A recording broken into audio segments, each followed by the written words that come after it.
Hi everyone, my name is Kim Davila. I am currently in a field placement working in a community residential rehab in a residence with 9 individuals with mental health diagnoses. I also am currently a social worker at Children's Hospital doing placements for children coming in with psychiatric emergencies. I also work alongside the emergency department social workers, so I also get to observe and see a lot of other situations that come in through the emergency department.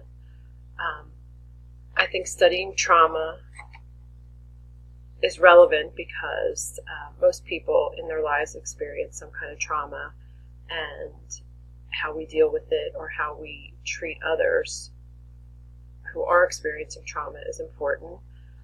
What I hope to get out of this class is learning better strategies of dealing with people who have experienced trauma, how to work in those situations, how to not internalize every situation that comes in that could be disastrous or very traumatic for us as social workers.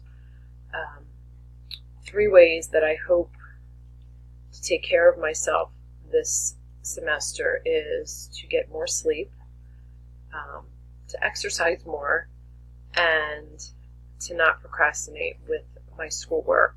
I was finding last year my time management was just off between doing field placement, working full time, and trying to be a mom and a wife. So I'm hoping to not procrastinate and get better time management so that I don't burn myself out this summer. So I look forward to working with everyone, and I will talk to you all soon. Thanks.